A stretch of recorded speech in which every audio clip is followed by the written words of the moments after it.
खट्टा खाने वाली चुड़ैल। रात को अचानक राधिका मौसी को किचन से कुछ गिरने की आवाज आई। उन्होंने बाहर निकल के देखा तो किचन में उन्हें कोई सफेद साड़ी में दिखा। वो चीख पड़ी, हे भगवान, आलतू जलाल तू आई भला को टाल तू, आलतू जलाल तू आई भला को टाल तू। राधिका मौसी को चीखते सुनकर श्रवण बाहर आता है भागते हुए। अरे माँ, क्या हुआ? क्या देख लिया? दादी माँ आ गई क्या सपने में? अरे बेटा, रसोड़े में देख तो कौन है? श्रवण रसोड़े में झांक कर देखता है और उसे कोई नहीं दिखता अंदर।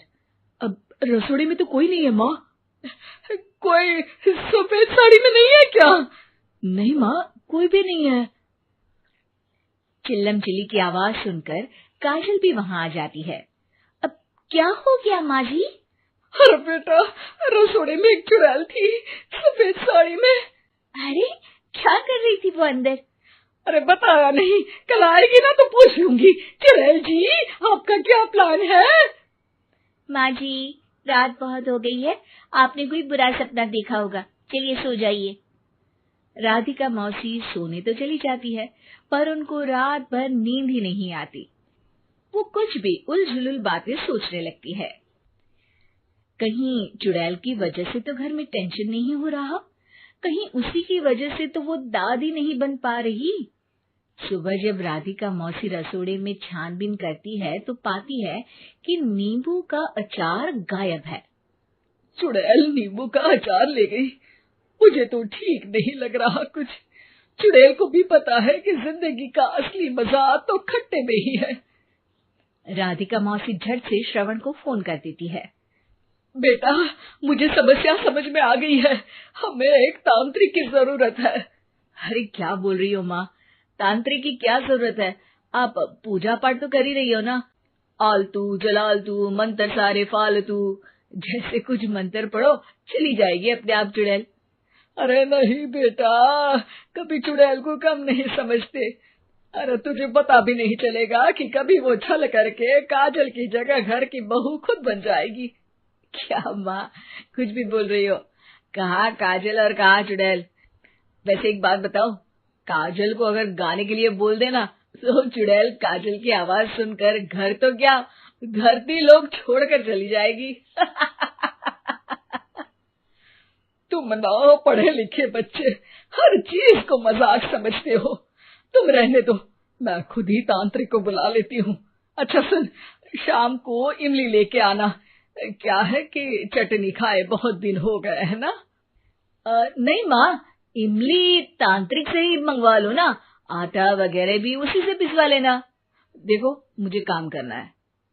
श्रवण रात को कई तरह की सब्जियों के साथ माँ के कहने पे चटनी के लिए इमली भी ले आया था, लेकिन राधिका मौसी के दिमाग में अलग ही फिल्म चल रही थी। उन्हें अब सिर्फ शक ही नहीं यकीन होने लगा था कि शायद चुड़ैल ने श्रवण पर अपना जाल बिछा दिया था, जिस वजह से श्रवण उनकी बात ही नहीं मान रहा था। पर कोई नहीं, आने वाली रात में राधिका मौसी खुद तैयार हो गई चुड़ैल को पकड़ने के लिए। रुद्राक्ष की माला, तुलसी का पत्ता, हनुमान चालीसा सब हाथ के पास ही था, बस चुड़ैल का इंतजार था। और जैसा राधिका मौसी ने सोचा था वैसा ही हुआ। वो चुड़ैल उस रात भी आई, पर वो राधिका मौसी से तेज निकली और राधिका मौसी के उससे पकड़ने के पहले ही वो भाग खड़ी हुई। जरूर बहू पे साया है उस चुड़ैल का, तभी तो श्रवण के कमरे में गई है। और अगली सुबह राधिका मौसी पिछली रात हुए हमले में किन चीजों का नुकसान हुआ उसका हिसाब लगा रही थी। उनके खेमे से एक आम के अचार की शीशी भी गायब हो चुकी थी, और वो इमली भी जो कल श्रवण लेकर आया था। राधिका मौसी इस बारे में सोच ही रही थी कि श्रवण जल्दी से रसोड़े में आकर दवाइयों की पोटली ढूंढने लगता है। अरे बेटा, क्या हो गया? अब माँ, वो काजल की तबीयत खराब है, बहुत घबराहट हो रही है उसे। हे भगवान, मैंने पहले ही कहा था कि तांत्रिक को बुला लेते हैं, पर नहीं, अब देखो उस चुड़ैल ने काजल को अपने वश में करना शुरू भी कर दिया है। हालांकि श्रवण भूतों में विश्वास नहीं करता था, पर अब वो भी डर जाता है। और राजी हो जाता है एक तांत्रिक को बुलाने के लिए। कुछ ही घंटों में तांत्रिक आ जाते हैं और राधिका मौसी तांत्रिक जी को सब बता देती है। घोर संकट, घनघोर संकट, चुड़ैल को मारू जोर चाकट, ओम भट स्वाहा खटखा के आहा। अरे ये क्या मंत्र है? मेरे खुद के ओरिजिनल मंत्र है, कल रात को ही लिखे हैं, अच्छे लगे तो दाद चाहूंगा। एक और मंत्र सुनो। अर्ज किया है आब्राकडाब्रा, दिल्ली बम्बई आगरा, चंदा मामा सोवरले सुरन मामू जारा। ये मंत्र है? अरे कोई 40 वालीसा पढ़ो ना। वक्त कम है, 40 नहीं पड़ेंगे, 20-25 में काम चलाना पड़ेगा।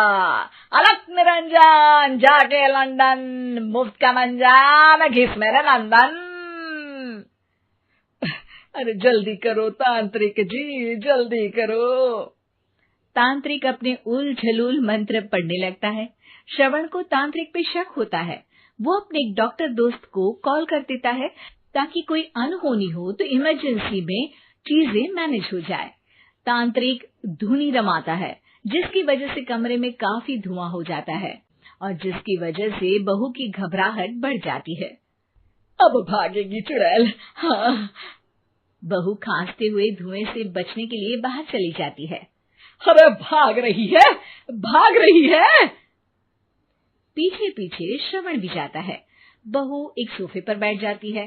तभी डॉक्टर दोस्त आ जाते हैं और श्रवण को पानी लाने के लिए कहते हैं। थोड़े चेकअप के बाद डॉक्टर कहते हैं, मेरे हिसाब से जाप का काम पूरा हो गया है।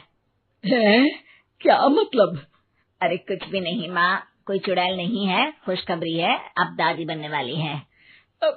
मगर वो सब अचार के डब्बे। श्रवण दोनों अचार के डब्बे अपनी माँ को दिखाता है, जो कि उनके बिस्तर के नीचे छुपे हुए थे। आपने सही बोला था माँ, वो चुड़ैल काजल ही थी जो खट्टा खा रही थी। हमें कल ही पता चला, पर हमने आपको ये तांत्रिक वाला काम करने दिया ताकि आपको भरोसा हो जाए कि भूत वगैरह कुछ होता ही नहीं। अच्छा अच्छा, ये तो बड़ी खुशी की बात है, पर बेटा मुझे एक झाड़ू तो ला दे। क्यों माँ? ये तांत्रिक का भूत उतारती हूँ मैं। अब तांत्रिक राधा मौसी के डर से घर से भाग निकलता है और राधा मौसी उसके पीछे भागती है। अरे संकट ये घनघोर है, तांत्रिक मुआ चोर है।